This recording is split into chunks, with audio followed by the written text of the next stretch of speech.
Hello xem bộគ្នាថ្ងៃនេះខ្ញុំចង់ចែករំលែកពីបទពិសោធន៍កន្លែងការសម្ពោធមកកន្លែងនៅទីក្រុងភ្នំពេញរបស់យើងណានិ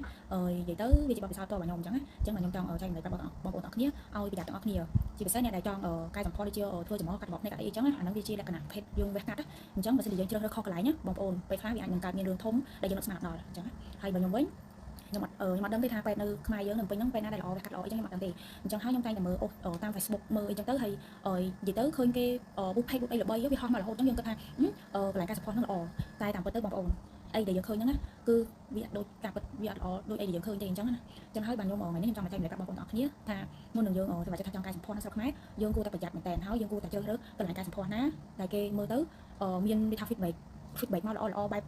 លក្ខណៈពិតណានិយាយទៅវាពិបាកនឹងស្វែងរកដែរលុះត្រាតែថាយើងស្គាល់អ្នកណាអីចឹងគេត្រូវធ្វើនៅហ្នឹងអីចឹងយើងដើរសួរគ្នាអីចឹងទៅអាហ្នឹងវាលក្ខណៈចិត្តហើយឥឡូវហ្នឹងកុំអងយូរចូលដល់សាច់រឿងទាំងអស់គ្នាគឺថាប្រហែលជា3ខែមុនខ្ញុំបានទៅធ្វើចំហនៅកន្លែងការសម្ពោធមួយកន្លែងតែខ្ញុំសូមអត់បញ្ចេញឈ្មោះទេកុំឲ្យមានបញ្ហាចឹងណានេះខ្ញុំទៅធ្វើចំហនេះខ្ញុំចំហហ្នឹងហើយចំហពីមុនខ្ញុំមិនចំហឥឡូវមិនចាំខ្ញុំតិចទៀតខ្ញុំដាក់រូបឲ្យមើលចឹងណាហើយនិយាយទៅចំហហ្នឹងវាធ្វើបានខ្ពស់អីវាថាខ្ពស់ជាងមុនអីហើយអាផ្លែនេះអីហ្នឹងអាហ្នឹងខ្ញុំមានផ្លែស្រាប់ចឹងណាហើយទៅពេលយើងទៅពីគ្រូគេដំបូងហ្នឹងគេថាផ្លែហ្នឹងគេកាត់ឲ្យយើងបានអីចេះមួយចេះពីរអញ្ចឹងទៅប៉ុន្តែដល់ពេលចាក់ស្ដែងចុងក្រោយគឺអត់ទេកាត់អត់បានគេថាកាត់បានចេះមួយចេះពីរអញ្ចឹងទៅតតែយើងនឹងចាក់ថ្នាំឲ្យវាស្វិតឬមួយក៏អីចំណាយលុយតាទៀតអញ្ចឹងទៅហើយទៅបទពិសោធន៍ដែលខ្ញុំជួបហ្នឹងគឺថាគេពេលដែលកាត់ហើយហ្នឹងគឺគេឲ្យតមខ្លាំងមែនតើនិយាយទៅតមសង្ឃថាយើងអត់មានអីញ៉ាំទេអាហ្នឹងខ្ញុំមិនដឹងថាពេទ្យនៅស្រុកខ្មែរទាំងអស់អញ្ចឹងទាំងអស់អត់ទេខ្ញុំអត់ដឹងទេព្រោះខ្ញុំអត់ដែរវះនៅស្រុកខ្មែរកាលពីចំនួនខ្ញុំមុនហ្នឹងគឺខ្ញុំវះកាត់នៅកូរ៉េអញ្ចឹងហើយខ្ញុំអត់ដឹងថាការវះកាត់នៅខ្មែរហ្នឹងគេឲ្យយើងតមអីគេខ្លះអីចឹងណាប៉ុន្តែនៅហ្នឹងគឺមានការតមច្រើនហើយខ្ញុំទទួលស្គាល់ថានៅស្រុកខ្មែរយើងបើសិនជាយើងញ៉ាំអីប្រេះខ្លះវាអាចនឹងមានបញ្ហាអញ្ចឹងតមច្រើនក៏វាអីតែខ្ញុំតមឡើងថាអស់កម្លាំងពីខ្លួនអស់វីតាមីនពីខ្លួនហ្មងហ្នឹងហើយបងប្អូ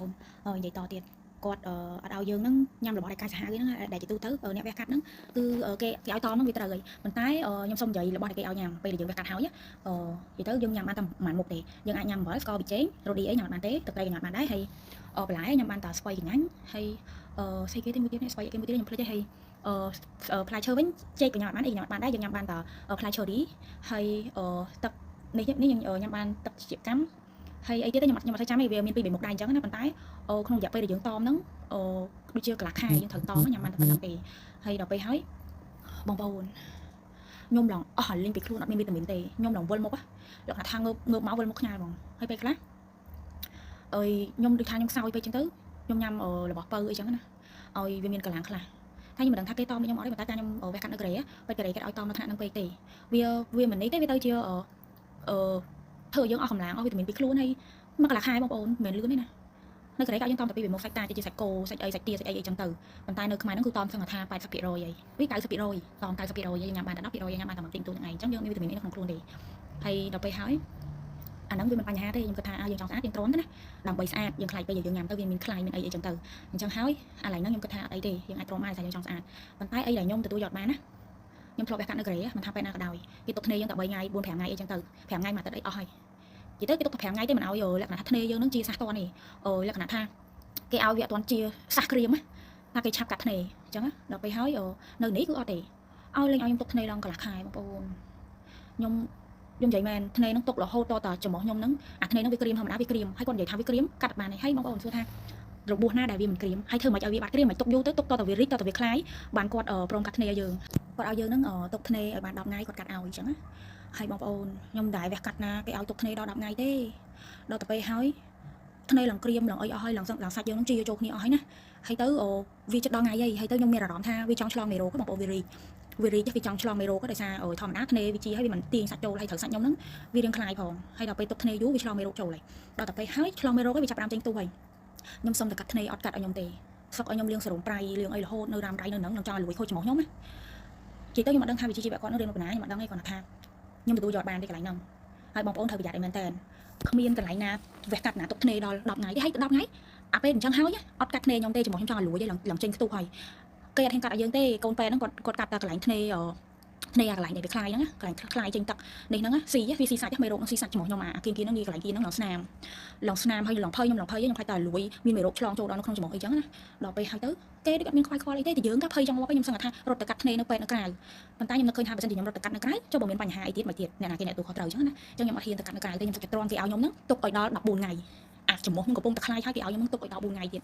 តបងប្អូនអរគ្នាខ្ញុំនិយាយមែនខ្ញុំចង់ស្រែកយំ ធ្នេទុកឲ្យដល់កន្លះខែហើយគេនិយាយប្រាប់យើងថាធ្នេបងឯងទុកបាន20ថ្ងៃខ្ញុំមិនដែលឃើញណាគេទុកធ្នេឲ្យជាសះដល់ថ្នាក់ហ្នឹងទេហើយដល់ទៅពេលហើយដឹងមិនអត់ខ្ញុំថាវិជាជីវៈគាត់អត់ដឹងត្រូវដោយសារខ្ញុំធ្លាប់វាកាត់នៅក្រេគេមិនដែលទុកធ្នេដល់ថ្នាក់ហ្នឹងទេគេទុកត្រឹម3ថ្ងៃ4ថ្ងៃ5ថ្ងៃអីទេគេកាត់ចេញហើយគេកាត់ចេញទៅវាសះជាមួយនឹងរបួសយើងហ្នឹងយើងលេបថ្នាំយើងអីទៅជាមួយថ្នាំសះជាមួយហ្នឹងវាសះហើយវាមានស្នាមទេអាហ្នឹងពេទ្យនៅក្រេគេវះអញ្ចឹងខ្ញុំវះពីម្ដងហើយដល់ពេលហើយខ្ញុំទៅតវ៉ាជាមួយគេនិយាយថាកន្លែងគេធ្វើអញ្ចឹងដល់ពេលអញ្ចឹងខ្ញុំហូបចិត្តដែរហើយទៅខ្ញុំទ្រាំដេករាប់ថ្ងៃខ្ញុំសឹងអាស្រ័យយំបងប្អូនខ្ញុំខំប្រឹងលឿងរបួសមកយប់ខ្ញុំបានដេកទេខ្ញុំថាខ្ញុំគិតខុសហើយមួយសារហ្នឹងគឺខ្ញុំគិតខុសមែនតើហ្មងខ្ញុំវះកាត់ច្រមុះនៅស្រុកខ្មែរ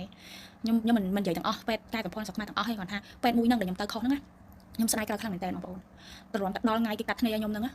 ពេលដកចេញមកមិនដឹងថាស្នាមអាផ្លែនៅតែផ្ល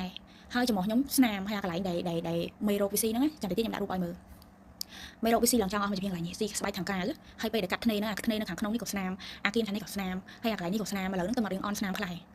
យាយទៅគ្នាអត់ស្អាតទេតែខ្ញុំសុខចិត្តទទួលយកព្រោះថាអត់ស្អាតគ្នាអត់ស្អាតអត់ទៅយើងអាចលាបថ្នាំប្របាត់ស្នាមប្របាត់អីក្រោយទៀតតែសំខាន់កុំឲ្យមានមេរោគចូលក្នុងច្រមុះយើងតែមានមេរោគចូលក្នុងច្រមុះយើងចប់ហើយយើងត្រូវវះកាត់មួយសារទៀតព្យាបាលអស់រយៈពេលយូរហើយខាត់ពេលវេលាយើងឲ្យខូចទាំងច្រមុះយើងទៀតអញ្ចឹងណាអញ្ចឹងហើ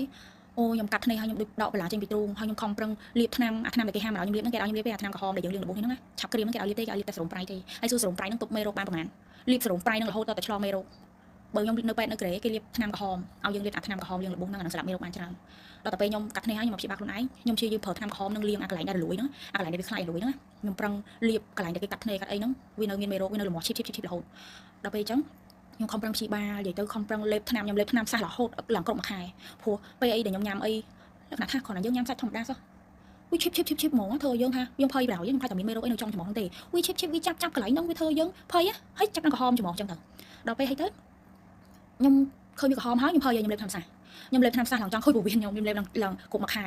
ហើយទៅពេលដែលពេលដែលថ្ងៃណាខ្ញុំទៅខែទៅអីចឹងខ្ញុំភ្លេចខ្លួនអត់បានទេបងប្អូនស្ងាត់សុកមានមេរោគអីមកស៊ីសាច់ច្រមុះយើងអស់ម្ដុំទូចប៉ុណ្ណឹងជើងធូបអីចឹងទៅខ្ញុំភ្លេចខ្លួនបងប្អូនដល់ពេលខ្ញុំយកតក់ឆ្លោះមើលមិនបានច្រមុះខ្ញុំដាច់អស់ម្ដុំអញ្ចឹងស៊ីសាច់មេរោគស៊ីសាច់ហ្នឹងវានៅកន្លែងដែលវាទុំធ្នេសាមុនហ្នឹងវាសុកវាសងំស៊ីច្រមុះយើងដល់ពេលហើយទៅពេលដែលស៊ីហើយគាត់តែខ្ញុំឃើញភ្លាមអស់អារម្មណ៍លេងកំពុងនៅខេត្តមានការងារអីរហូតអីគឺថាអារម្មណ៍លេងនៅខ្លួនឯងដើរទៅរោទិញថ្នាំហើយយើងវះបានដូចជាចូលមួយខែហើយយើងនៅតែខ្វល់អារឿងមេរោគស៊ីសាច់ច្រមុះហ្នឹងទៀតមិនដឹងថាគេធ្វើរបៀបខ្ញុំអត់យល់ទេឲ្យទុកឲ្យច្រមុះខ្ញុំឆ្លងមេរោគដោយសារធ្នេហ្នឹងបើសិនជាគាត់បញ្ញាប់កាត់ធ្នេឲ្យខ្ញុំមិនមានមេរោគត10ថ្ងៃឡើងលលួយច្រមុះខ្ញុំសឹងថាកាយលេងចង់បានខ្ញុំឡើងភ័យហើយគាត់អត់អីជាមួយភ័យដែរតែលក្ខណៈដោះស្រាយមកគឺមួយហើយអត់មានទៅសួរដុកទ័រទេពេលខ្លះកូនពេទ្យអ្នកសម្រាប់ខ្លួនឯងក៏អត់សួរដុកទ័រទេដល់ពេលដុកទ័រក៏អត់បានមកឃើញផងហ្នឹងដល់ពេលដុកទ័រចាក់ស្ដែងដុកទ័រមកឃើញច្រមុះខ្ញុំអញ្ចឹងបានគាត់ឲ្យបញ្ញាប់កាត់ធ្នេលួនកាត់ឲ្យអស់អញ្ចឹងហ្មងកុំឲ្យប្រមកាត់ដូចយើងទៀតអញ្ចឹងបានថាខ្ញុំរើសពេទ្យខុសហើយមិនវះកាត់អស់ថោកទេខ្ញុំវះសិតតែយកអាកញ្ចប់គេមានគ្រប់មុខគ្រប់ម៉ូដថែមស្បែកថែមឆ្អឹងថែមអីផ្សព្វបែបយ៉ាងអស់ឡើង2000ជាងហើយបែរទៅជាបានមកអញ្ចឹងដល់ពេលអញ្ចឹងបានថាខ្ញុំចង់ចែកម្លែកប្រាប់បងប្អូនទាំងអស់គ្នាថាច្រមុះយើងហ្នឹងបើយើងចង់ទៅវះកាត់កន្លែងមន្ទីរពេទ្យនៅស្រុកខ្មែរយើងហ្នឹងយើងត្រូវមើលឲ្យមែនតែនហើយនិយាយទៅគឺយើងត្រូវស្រាវជ្រាវត្រូវមើល feedback គេអីហ្នឹងថាវាជាការពិតអត់ល្អមែនអត់និយាយទៅគឺមើលច្បាស់កុំឲ្យខុសដូចខ្ញុំខ្លាចថ្ងៃក្រោយទៅច្រមុះហ្នឹងមានបញ្ហាឬក៏មិនយើងនឹងត្រូវធ្វើម្ដងទៀតវេទនាណាបើសិនជាវារលួយឬក្រហមចង់ឬមួយក៏វាមានមេរោគនៅក្នុងហ្នឹងច្បាស់ 100% ត្រូវដកខ្ទង់នឹងចេញឲ្យព្យាបាលហើយតែព្យាបាលវាអត់ស្រួលដូចយើងវះកាត់ឲ្យទៅដាក់ធ្វើទេចឹងថាបទពិសោធន៍របស់ខ្ញុំពេលហ្នឹងគឺខ្ញុំរៀងមកធ្វើនៅស្រុកខ្មែរខ្ញុំថាសុខចិត្តថ្ងៃក្រោយបើមានលុយទៅធ្វើនៅកូរ៉េវិញនិយាយទៅទោះជាធ្វើអត់បានខ្ពស់មែនតែគេសុខភាពគេធានាខុសត្រូវយើងចឹងណាតែបើនៅនេះសិនជាមានបញ្ហាខ្ញុំអត់ដឹងថាអ្នកណាមកធានាខុសត្រូវយើងទេបើមានបញ្ហាមានអីតើវះសារថ្មីដកចុះដកឡើងច្រមុះយើងហ្នឹងក៏ជាអេតចាយហ្មងហើយមានអ្នកណាសងទេហើយមេរោគច្រមុះដែលស៊ីសាច់ហ្នឹងងាកស៊ីសាច់ខ្ញុំផឹកថ្នាំសះឡើងចង់ឈួតលឿងរបួសមួយថ្ងៃខ្ញុំលាបមួយថ្ងៃពីរដងកញ្ចក់គឺត្រូវក្នុងកាបូបរហូតពេលខ្ញុំទៅខេត្តទៅណាអីចឹងឆ្លោះរហូតតើរឿងមានក្រហមរឿងមានអីខ្ញុំចាប់បានភ័យខ្ញុំលាបថ្នាំសម្អាតច្រមុះសម្អាតអីហើយលេបថ្នាំសះតែហ៊ានតើរឿងឈីបតិចខ្ញុំលេបថ្នាំសះនិយាយទៅមួយខែហ្នឹងគឺខ្ញុំលេបថ្នាំសះរហូតឡើងខ្ញុំបត់ជើងស្វាត់ទៅបត់ជើងអត់ចេញទេដោយសារខ្ញុំលេបថ្នាំសះច្រើនពេកចង់ខូចពោះវៀនហើយបងប្អូនអាហ្នឹងថ្ងៃហ្នឹងគឺខ្ញុំចង់ចែករំលែកបានប៉ុណ្ណឹងចឹងហើយបងប្អូនទាំងគ្នាមានចម្ងល់កន្លែងណាអីចង់ដឹងបន្ថែមទៀតអាច comment សួរខ្ញុំបានបាយ